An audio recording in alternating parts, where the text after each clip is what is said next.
អ្នកសិក្សាទាំងឡាយតែងតែបានឮបានដឹងហើយបានស្គាល់ពីខុងជឺអ្នកប្រាជ្ញដ៏ល្បីល្បាញរបស់ចិនអស់កាលជាច្រើនពាន់ឆ្នាំមកហើយអ្នកស្រីមានសួស្ដីបានជួបជាមួយនឹងអ្នកនិពន្ធគឺលោកកឹមចនាដោយស្នើសុំឲ្យលោកបកស្រាយសៀវភៅដែលលោកនិពន្ធក្រោមចំណងជើងថាខុងជឺទស្សនវិជ្ជាសាមញ្ញមកជូនប្រិយមិត្តអ្នកស្ដាប់ដើម្បីស្វែងយល់ឲ្យដឹងថាតើខុងជឺមានទស្សនៈយល់ឃើញបែបណាខ្លះសូមតាមដានសេចក្តីរាយការណ៍របស់អ្នកស្រីមានសួស្ដីដូចតទៅនៅតាមទីផ្សារគេអាចរកឃើញសៀវភៅដែលមានចំណងជើងថាខុងជឺទស្សនវិជ្ជាសាមញ្ញដែលបានបោះពុម្ពផ្សាយដោយក្រុមហ៊ុន Mind Book របស់អ្នកនិពន្ធគឹមច័ន្ទណាសៀវភៅខុងជឺត្រូវបានបកប្រែនិងរៀបរៀងឡើងក្នុងគោលបំណងបង្ហាញពីទស្សនវិជ្ជានិងពីគំនិតប្រាជ្ញាដែលអាចយកទៅប្រើក្នុងសភាពពិតនៃជីវិតបច្ចុប្បន្នបានយ៉ាងល្អមិនហួសសម័យដែលផ្ដល់ជាប្រយោជន៍ដល់អ្នកអានតាំងពីផ្នែកការងារផ្ទាល់ខ្លួននិងការងារសង្គមលោកគឹមច័ន្ទណាបានថ្លែងថាទស្សនវិជ្ជារបស់ខុងជឺត្រូវបានមនុស្សក្នុងលោកយកមកអនុវត្តនិងសិក្សាដោយសារតែជាទស្សនវិជ្ជាបែបសកលនិងស្របតាមធម្មជាតិដោយឡែកតាក់ទងទៅនឹងប្រវត្តិរបស់អ្នកប្រាជ្ញខុងជឺវិញលោកគឹមច័ន្ទណាបានរៀបរាប់ដោយសង្ខេបថាខុងជឺគាត់ជាអ្នកប្រាជ្ញដ៏សំខាន់មួយរូបរបស់ចិនគំនិតនិងទស្សនៈរបស់គាត់នឹងមានអាយុប្រហែលជាង2500ឆ្នាំមកហើយគាត់ពាក្យច្រើនគឺគេបានជ្រាបជ្រាបនៅទស្សនៈរបស់គាត់ដោយឡែកខ្មែរយើងធ្លាប់មានខ្លះសម័យឆ្នាំ75យើងធ្លាប់មានសភៅតាក់ទងនឹងខុងជឺខ្លះប៉ុន្តែមានតិចតួចខ្ញុំសូមជម្រាបជូនថាខុងជឺគាត់មានកំណើតនៅឆ្នាំ551មុនគ្រិស្តសករាជសម័យហ្នឹងគឺប្រហែលនឹងសម័យរបស់ពុទ្ធយើងដែរគាត់កំព្រាឪពុកគាត់នៅឈ្មោះម្ដាយប៉ុន្តែម្ដាយគាត់ក៏មានចិត្តទុកដាក់ឲ្យកូននឹងសិក្សារៀនសូត្រចំពេលដែលខុងជឺនឹងគាត់ជាមនុស្សដែលស្រឡាញ់ការសិក្សាផងគាត់ក៏បានរៀនសិក្សាផ្នែកវត្តសាស្ត្រផ្នែកទស្សនវិជ្ជាហើយប្រពៃណីទំនៀមទម្លាប់គាត់រៀនបានចេះដឹងជ្រៅជ្រះរហូតដល់អាយុ30ឆ្នាំគាត់បានបង្កើតសាលារៀនអាចថាជាសាលារៀននៅដំបូងផុតនៅលើលោកក្រោយមកពេលដែលគាត់ចេះដឹងច្រើនអញ្ចឹងគាត់ហៅគំនិតនិងទ្រឹស្ដីគាត់នឹងទៅផ្សព្វផ្សាយទៅដល់ជារមូលមានដល់មនុស្សទូទៅរហូតដល់មានឱកាសគាត់មានឱកាសក្លាយជាសេនាបតីសួងយុទ្ធធម៌ហើយក្រោយមកទៀតចុងក្រោយជីវិតរបស់គាត់បានឈប់ពីធ្វើជាសេនាបតីហ្នឹងគាត់មកសម្រាកនៅផ្ទះហើយគាត់បរៀនកូនសិស្សគាត់សរសេរបានជាសភៅមួយឈ្មោះជុនឈីវបាទមុននឹងគាត់ស្លាប់នៅគ្រប់អាយុ72ឆ្នាំលោកកឹមច័ន្ទណាបានរៀបរៀងសៀវភៅស្ដីពីប្រវត្តិខុងជឺជាភាសាខ្មែរដើម្បីទុកបង្ហាញពលរដ្ឋឲ្យស្វែងយល់ពីទស្សនៈដ៏ល្អរបស់ខុងជឺដែលបានបន្សល់ទុកដល់មនុស្សក្នុងលោកជាការព្រានប្រដៅដោយមិនសាបសូន្យលោកកឹមច័ន្ទណាបានថ្លែងថាខុងជឺបានព្រានប្រដៅមនុស្សឲ្យចេះដឹងពីភាពកតញ្ញូការដឹងគុណហើយអ្វីដែលគាត់បង្រៀនត្រូវបានក្លាយជាប្រពៃណីទំនៀមទម្លាប់ដែលជនជាតិចិនបានអនុវត្តរហូតមកទល់សព្វថ្ងៃព្រោះនេះជាទូទៅគឺមានលក្ខណៈជាសំណួរចម្លើយមាន11ជំពូកហើយមាន188អត្ថបទហើយសំណួរចម្លើយទាំងអស់ហ្នឹងគឺតាក់ទងនឹងជីវិតរស់នៅតាក់ទងនឹងគុណធម៌តាក់ទងនឹងក្តីមេត្តាធម៌តាក់ទងនឹងការស្វែងរកសេចក្តីសុខតាក់ទងនឹងការប្រព្រឹត្តខ្លួនឲ្យបានត្រឹមត្រូវសុចរិតនិងមានបន្ថែមទៀតគឺមេគានៃការដឹកនាំគេមួយដែលយុត្តិធម៌ត្រឹមត្រូវទស្សនៈរបស់ខុងជឺបើសភៅដែលជាច្បាប់ដើមនោះមានជាទ្រឹស្ដីដែលប្រកបដោយជ្រៅ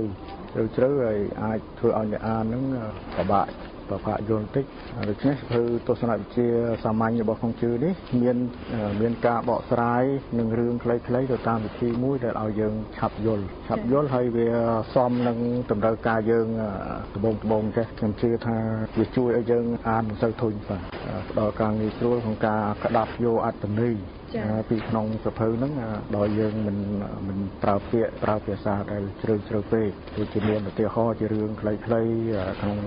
អត្ថបទមួយហ្នឹងគឺសម្រួលដល់ការស្វែងយល់និងការពិចារណារបស់យើងឲ្យងាយស្រួលខុងជឺគឺជាអ្នកប្រាជ្ញរបស់ចិនដែលមានអាយុកាលប្រហាក់ប្រហែលនឹងព្រះពុទ្ធជាម្ចាស់គ្រប់ពាក្យពេចន៍សម្ដីសម្ដៅការរស់នៅនិងការប្រព្រឹត្តរបស់ខុងជឺត្រូវបានគេកត់ត្រាទុកនិងបានក្លាយជាខ្លឹមសារអប់រំដល់មនុស្សជំនាន់ក្រោយ នៅក្នុងសៀវភៅដែលមានចំណងជើងថាខុងជឺលោកកឹមចនាបានចងក្រងជាសាច់រឿងខ្លីៗក្នុងន័យអប់រំដើម្បីងាយស្រួលដល់អ្នកអានលោកកឹមចនាបានលើកយកសាច់រឿងខ្លះៗមកជម្រាបជូនដូចជាមុននឹងអ្នកចេញដំណើរទៅសងសឹកអ្នកត្រូវជីកភ្នូពីរហើយគាត់ចង់បញ្ជាក់ថាការបង្ហូរឈាមទន្ទឹមនឹងឲ្យយើងបានអស់ចិត្តសប្បាយចិត្តប៉ុន្តែវាក៏ត្រូវសាងសោកនាដកម្មផងដែរហើយមួយទៀតទំនួលដែលគួរឲ្យចាប់អារម្មណ៍មួយទៀតគឺរឿងដែលអ្នកមិនចង់ឲ្យគេធ្វើមកលើខ្លួនសូមអ្នកកុំធ្វើទៅលើគេទស្សនៈនេះបើសិនជាយើងយកមកដាក់ក្នុងខ្លួនជាប្រចាំអ្វីដែលយើងធ្វើប្រព្រឹត្តនៅក្នុងសង្គមវាជួយទប់ខ្លួនយើងដើម្បីឲ្យយើងមានការពិចារណាបានកាន់តែវែងឆ្ងាយហើយកាលណាប្រជាជនយើងបានត្រង់ត្រាប់គំនិតនេះទាំងអស់គ្នាខ្ញុំជឿថាវាមានប្រយោជន៍ដល់សង្គមយើងច្រើនណាស់ចំណែកសាច់រឿងអប់រំផ្សេងទៀតមានខ្លឹមសារថាជើងសានហ្នឹងជាសិស្សរបស់ខុងជឺថ្ងៃមួយជើងសានហ្នឹងទៅជួយជំរះស្មៅចង្ការអលឹកគេក៏ជ្រុលច្រាប់ដាច់គុំអលឹកហ្នឹងមកគុំទៅហើយដល់ពុកឃើញអញ្ចឹងឪពុកខឹងក៏យកដបងធំមកវាយជើងសានទៅហើយជើងសានអត់កិច្ចទេសុខចិត្តឪពុកវាយតស្លាប់ដល់ពេលងើពីស្លាប់មកវិញដោយសារតែគេធ្លាប់រៀនដំបូងមានខុងជឺគេក៏ធ្វើជាអញញញែមថាមិនខឹងនឹងឪពុកទេប៉ុន្តែរឿងនេះដល់ពេលដឹងទៅដល់ខុងជឺគាត់ខឹងគាត់ផ្ដាំនឹងកូនទៅថាកុំឲ្យជើងសានមកជួបគាត់លែងចង់ជួបមុខវាទៀតហើយដល់ជើងសានពេលដឹងថាគ្រូនឹងខឹងនឹកឆ្ងល់ថាតើខ្ញុំខុសអីបានជាមិនឲ្យខ្ញុំទៅជួបលោកគ្រូក៏ដាច់ចិត្តទៅជួបលោកគ្រូសួរថាលោកគ្រូហេតុអីបានជាមិនឲ្យខ្ញុំមកជួបគាត់ក៏បកស្រាយថាមានរឿងដំណាលខ្សាត់សັບសុននឹងកាលនៅជារះសាមញ្ញហ្នឹងឪពុករបស់គាត់កាលណាបើសិនជាឪពុកនឹងហៅមកស្ដីបន្ទោសក៏ដៅគាត់មកប៉ុន្តែបើសិនជាឪពុកចង់មកធ្វើបាបឬក៏ចង់សម្លាប់គាត់អត់ឲ្យជួបទេហើយបានគាត់និយាយទៅជើងសានថារឿងដែលដីបន្ទោសឬក៏រឿងដែលឪពុកយកបំផាត់តូចមកវាយហើយក្រំចុះប៉ុន្តែបើសិនជាឪពុកយកដបងធំមកវាយទៅកិច្ចហេតុអីព្រោះបើសិនជាឪពុកអ្នកឯងវាយជ្រុលដៃទៅហើយអ្នកឯងស្លាប់អ្នកឯងជាមនុស្សម្នាក់ពេលដែលឪពុកអ្នកឯងវាយអ្នកឯងស្លាប់អ្នកឯងក៏អស់ជីវិតឪពុកអ្នកឯងក៏មានទោសដែរទោសសម្រាប់មនុស្សបើអញ្ចឹង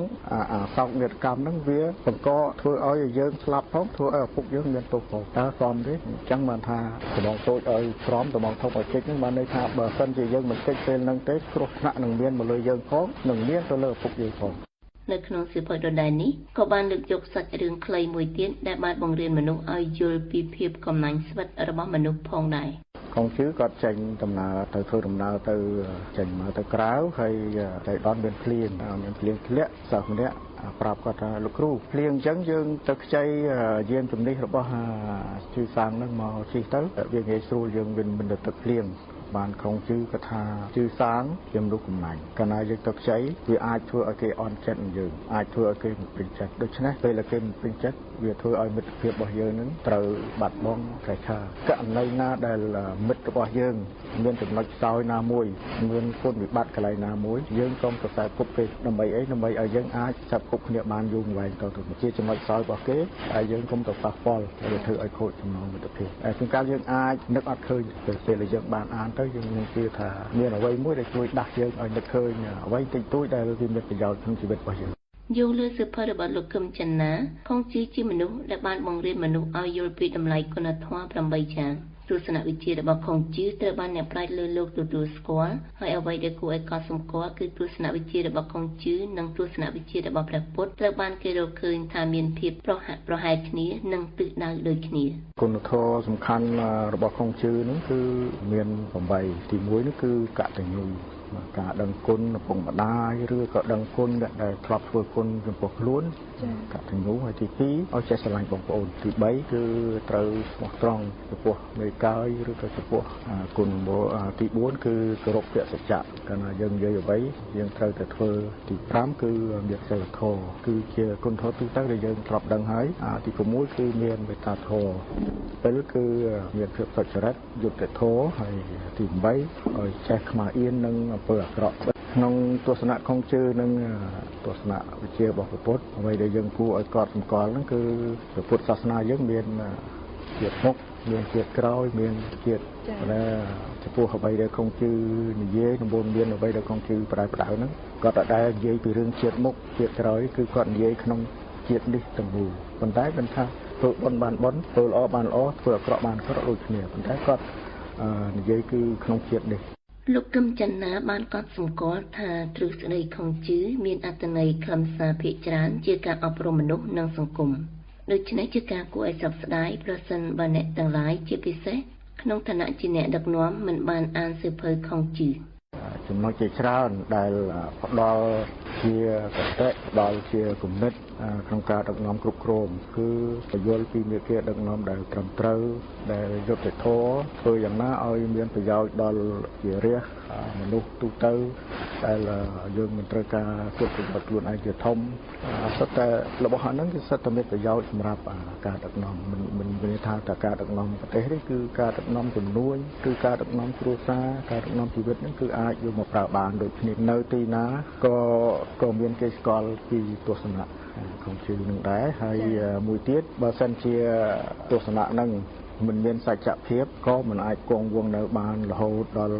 2500ឆ្នាំហើយនៅតែគេទទួលស្គាល់នៅតែគេលើកតម្កើងអ្វីដែលជាទស្សនៈដែលមានប្រយោជន៍សម្រាប់សង្គមយើងគឺយើងនឹងព្យាយាមប្រមូលមកគ្រប់ទិសទីព្រោះថាគំនិតល្អៗមិនមែនជាកម្មសិទ្ធិផ្ដាច់មុខរបស់នរណាទេយើងអាចយកមកប្រើបានហើយមានប្រយោជន៍គឺយើងគួរតែយកមកប្រើព្រោះថាការប្រកាន់ថាគំនិតដល់គំនិតរបស់អ្នកនេះឬក៏គំនិតរបស់នោះគឺ